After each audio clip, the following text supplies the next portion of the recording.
Hi, welcome to Luxury in Moderation, where we appreciate the finer things in life without going overboard. Since our favorite luxury European companies have gone a little bit crazy with the price increases lately, I started thinking, where else could I turn, or what other brands could I look at to get that luxury without the craziness? So today I wanted to focus on the American market and see if there really are any luxury American brands. If you're new here, welcome. My name's Joanne, and every week I upload videos about luxury handbags and other luxury lifestyle products. So please remember to like this video and hit that subscribe button because I'd love for you to join in my luxury discussion. Back to today's topic and luxury American brands.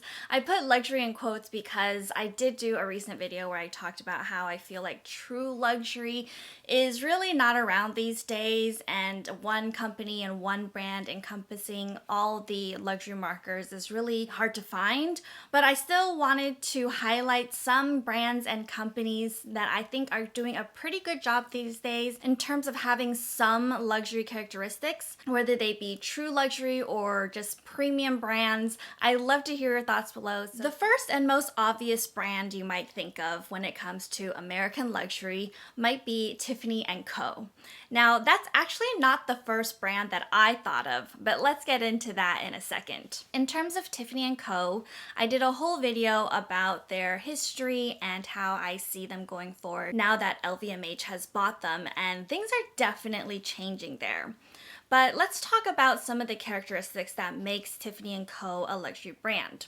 First, it has a very long heritage and history. It's first started in 1837, and it's been able to build up their brand image and aspirational products since then. So it's a very well-known brand, especially in America, and I know it's made huge waves overseas and in China as well.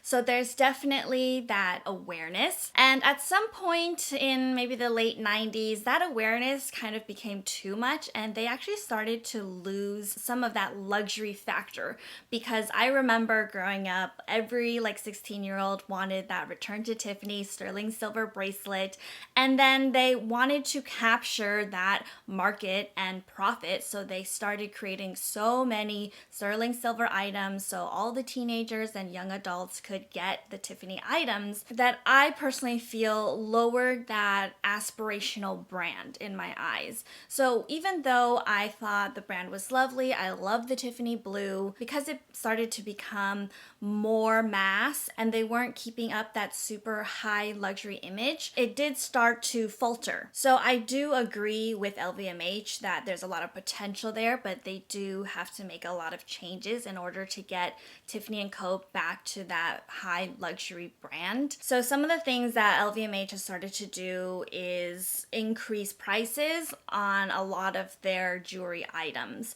Now, I don't necessarily agree with just increasing the price tag of an existing item to get that exclusivity because less people will be able to afford the item. I think that the product should increase in intrinsic value, and by that I mean better quality items, better quality gems in order to warrant a higher price point. But ultimately, the higher prices do gain the desired effect of making the brand and the Tiffany products more exclusive.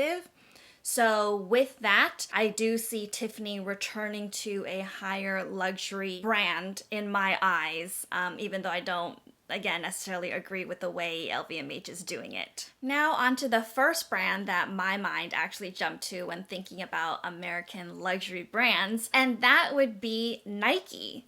So I know that Nike isn't really a luxury brand in the traditional sense, but I do think they have a lot of luxury characteristics, and especially in some of their limited edition items, you can definitely see how that limited edition is a luxury product. So starting with the Nike heritage, they were started in 1964 in Oregon, and they are still headquartered there today. So that's a really good sign that the brand is still fostering their original heritage. They still have the original roots, and that's something that a luxury brand should always take care of. So it's great that they're still in Oregon and their focus is still on that really quality sports product. Now, for me, I always say that first and foremost, a luxury product or a luxury brand should start with a good quality product. And for me, I have been a Nike fan for a long time because when I was younger, I had Adidas shoes, I had Nike shoes, and the Nike ones just always felt better to me. They were more comfortable. I felt like they performed better for longer. So they actually captured my heart with their quality from a young age, and that's exactly what a luxury brand should do.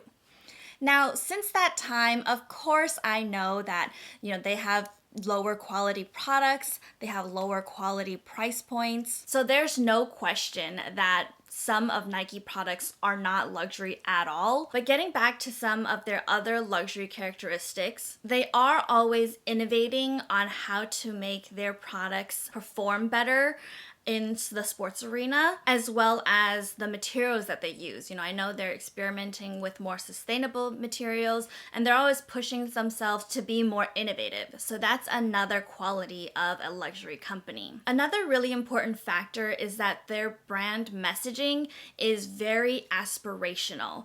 So whether it's a commercial on one of their shoe products or their collaboration with a celebrity and how that celebrity trains and puts in the work hours, or just winning a tournament, all of that messaging is really cohesive and aspirational for the general consumer. So the general consumer sees how amazing these athletes are, sees how cool the products look, and Nike maintains that elevated branding to really create a lifestyle that regular consumers want to reach for. And then finally, Nike is also really great at creating new trends. So I believe that luxury brands should create trends instead of follow them.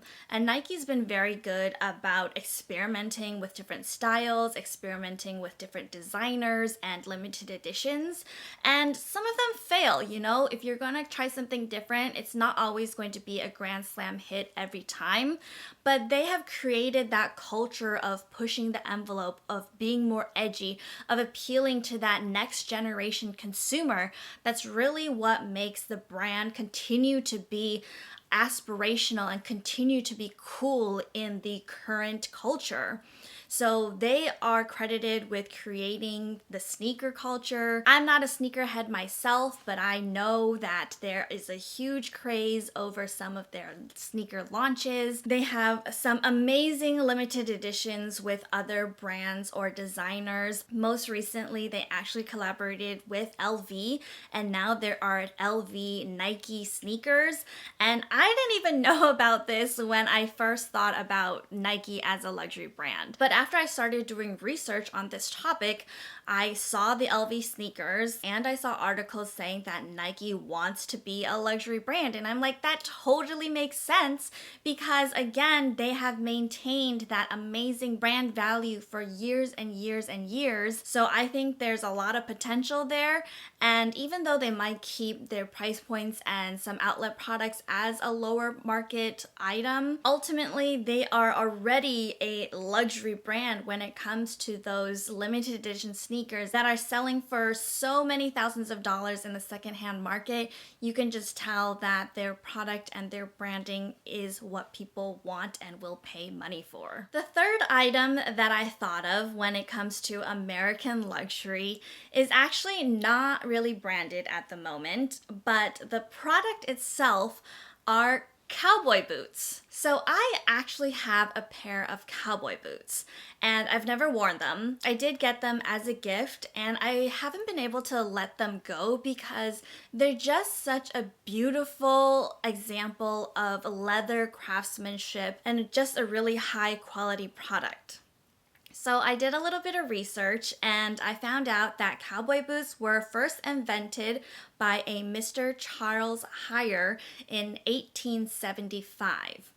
Now, cowboy boots were invented to be a very functional and useful boot for cowboys. Because they were out on the horse all day, they needed to round up cattle. This leather boot needed to be very sturdy, and that's why the quality is so high. So the leather that they use is very thick. Then you have all the metal studs to make sure everything stays together, and they can be worked really hard, and you can wear them for years and years, and the quality just gets better because the thick leather just gets softer, it gets molded to your feet, and it still looks great, you know? It's not all wrinkled and falling apart.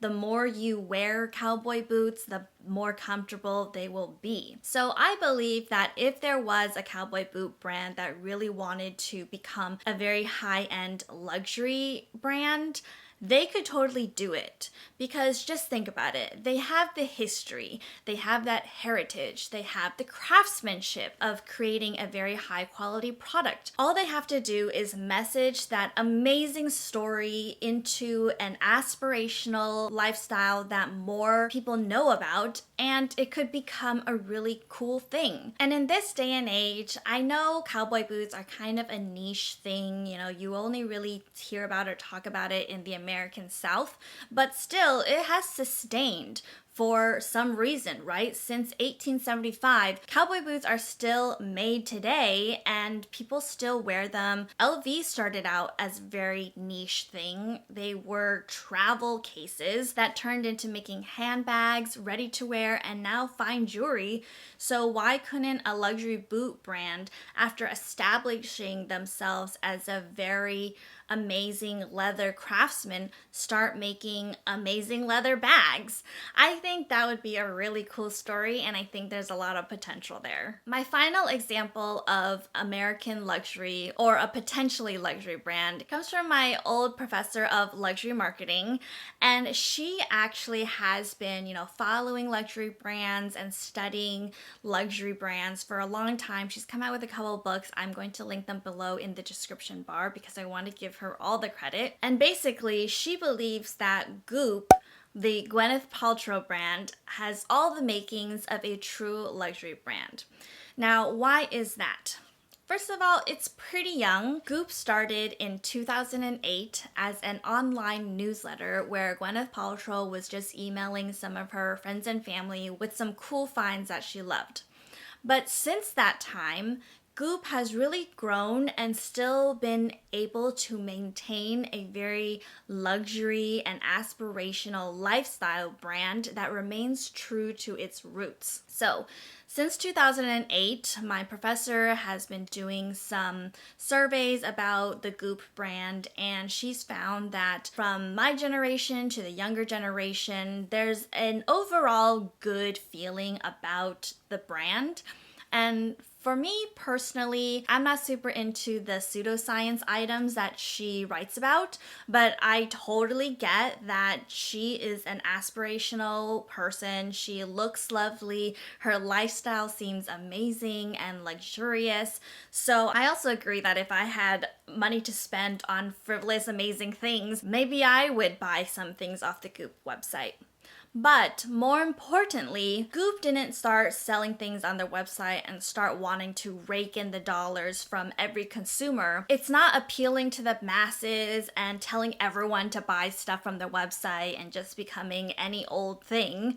Instead, it really curates the way the products are shown, the way Gwyneth Paltrow is shown as a model for some of the trends that they discuss, and everything it presents harkens back to its original mission of being a place to discover new and cool trends, and it's more of a blog rather than an e-commerce shopping site.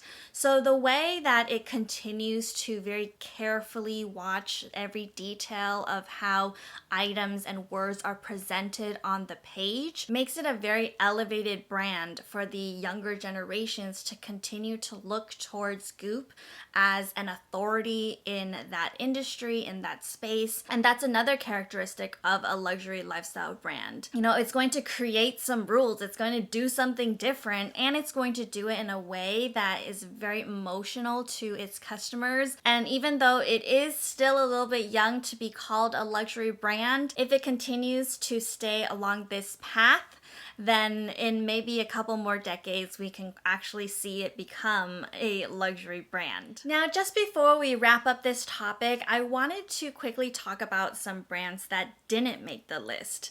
So another more obvious brand you might have thought about was Coach. And Coach was started in 1941, so that's a pretty good long heritage. And I do think that Coach was really trying to elevate itself by doing more leather products in the last 5 years, which I think it was pretty successful at. I was seeing the transformation of Coach going from like a contemporary brand to more of an elevated luxury brand. But also I feel like the last couple of years they kind of lost their footing with the pandemic. So for me, it hasn't really reached that higher luxury status yet. One of the major reasons I don't think that Coach has reached that elevated luxury brand is because they have too many outlet stores.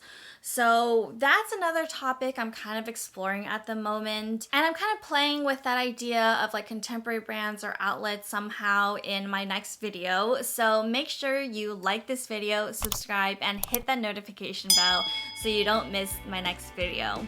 Thank you guys so much for watching. I really appreciate your time. And don't forget to share your thoughts in the comments below, and I'll see you in the next one. Bye!